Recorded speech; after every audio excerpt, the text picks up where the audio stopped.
The five-step model of critical thinking.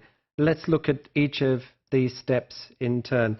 The first step for the critical thinker, the reflective practitioner, is to think about the goals and objectives of critical thinking, and trying to also consider the particular behaviors and the skills which are being used in a particular incident, and then to focus attention on those goals, objectives, behaviors and skills.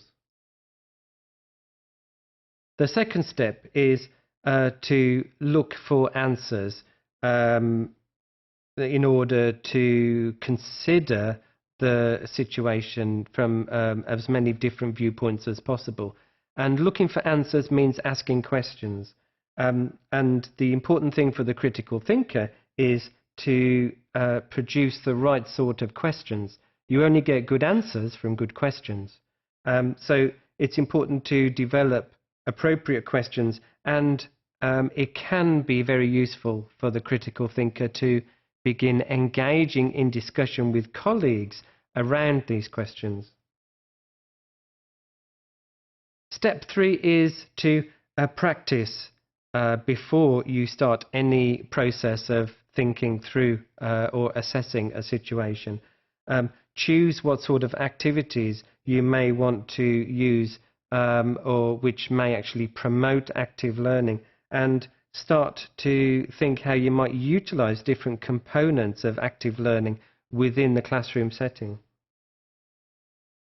Step 4 is to reflect back on any sort of actions, on questioning and on thinking, and to begin to review and then to refine and improve your thinking based on that review.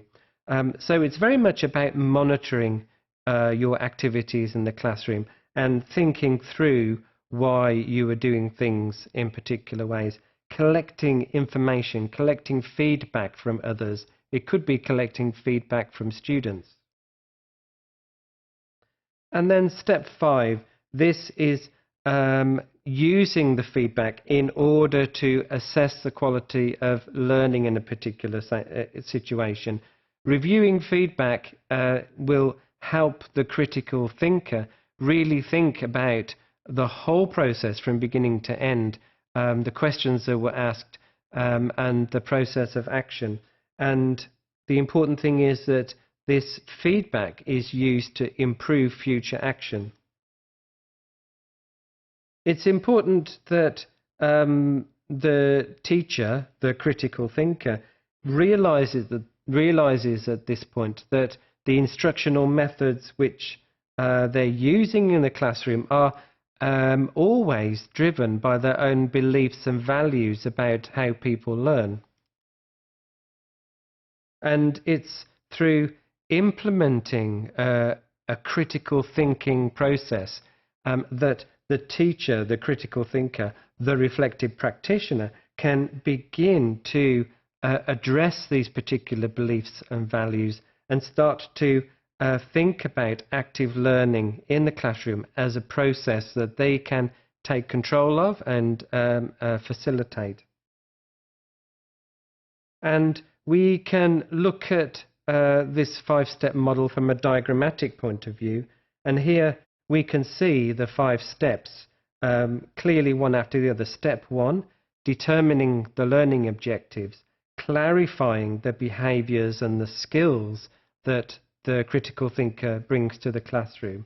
Step 3, going through the questioning process in order to get good answers to those questions. Step 3, practicing before any assessment process, any sort of action process. And then into step 4, which is reviewing and refining and improving the processes in the classroom, leading to step 5, gathering data, gathering information, and providing and being provided feedback, which then leads into a new cycle of critical thinking, step 1.